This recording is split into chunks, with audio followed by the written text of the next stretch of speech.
But even that guy, who's sort of like an example of something that's a little bit more level-headed and inclusive these days, because that's what's paying the bills, he's still trying to fear-monger so people buy sort of like,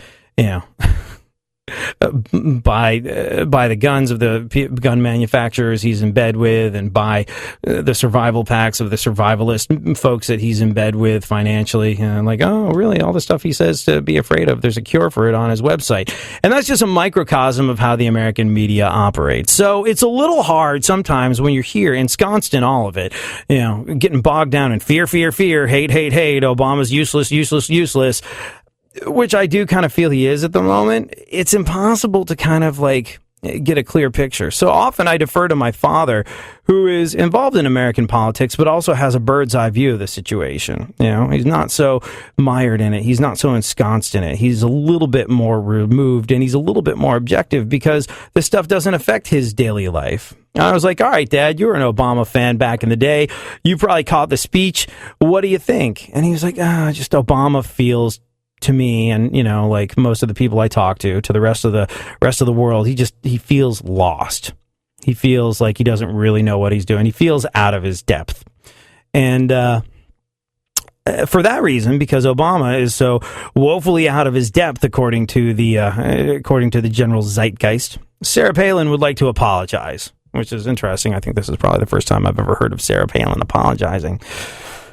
But it sounds like she's finally apologizing to conservatives for screwing John McCain's presidential run in 2008. In an interview on Sean Hannity's show last week, Sarah said, quote, "As I watched President Obama's speech, the thought going through my mind was, I owe America a global apology," or I owe America a global apology. Because through all of this, John McCain should be our president. He had the advice about the residual forces that must be left behind in order to secure the peace in Iraq that we had fought so hard for. She didn't say what she was apologizing for. Sean didn't press her. He was anxious to cut to a cool map of the Middle East that showed the cities controlled by the terrorist group ISIS. But we'll never know how McCain would have fared without Sarah Palin. But I think we can all agree that it made his campaign much more entertaining, and probably not in a way beneficial to McCain. I remember when she came out, everyone was like, oh yeah, hey, like a tough broad. That's kind of cool. Maybe this will work. And then she opened her mouth, and it all went horrendously pear-shaped.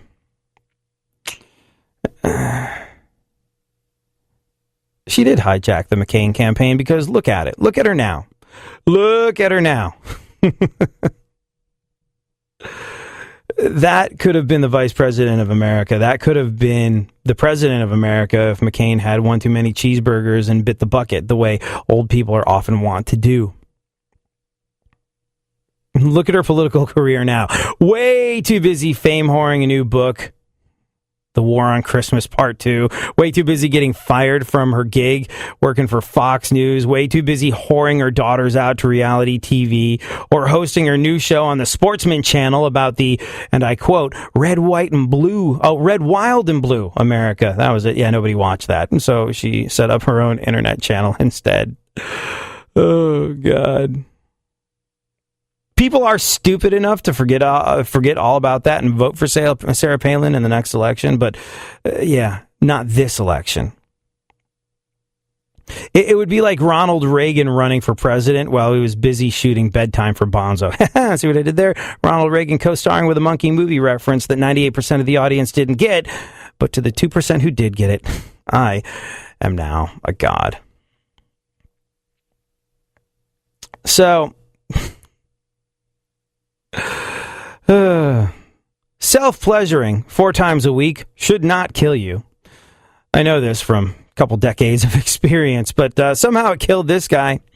23-year-old guy called Zen Gang, medical student at Wuhan University in China a few years back. And apparently he was paying for part of his tuition by making several deposits at the school's sperm bank. Funkhouser, did you go to college? Sort of.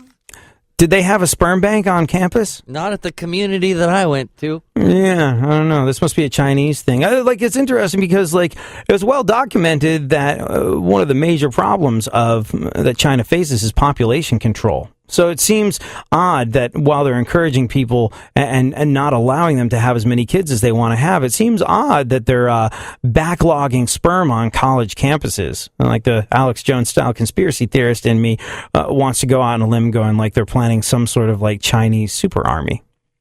They only want the college students because they want it to be smart super army or something. I don't know. I do know this, though. This guy was getting busy to pay for college by making regular deposits at the school sperm bank. And this is kind of an older story, but it's just coming out now. In February of 2012, he went to the bank to make his fourth deposit of the week. Went into one of the private rooms with a pornographic piece of literature and never came out. After about 2 hours, the nurses noticed he'd been in there for an awfully long time and finally checked on him. And they found him on the floor, unconscious, with the magazine still in his hand, dead from a heart attack. His story has just become public now after his family decided to sue the university. They say the school is responsible for his death and want around $800,000 in damages for death by fapping. Careful as you go today. I know it sucks as a Monday, but if you decide you need a little executive relief, want to fire off a few knuckle children, you might want to trim it back a bit. Sometimes you feel like it's cool to turn the other cheek and give people the benefit of the doubt even when they don't deserve it. And sometimes you feel good about yourself for being the better person and doing that. Well, this is not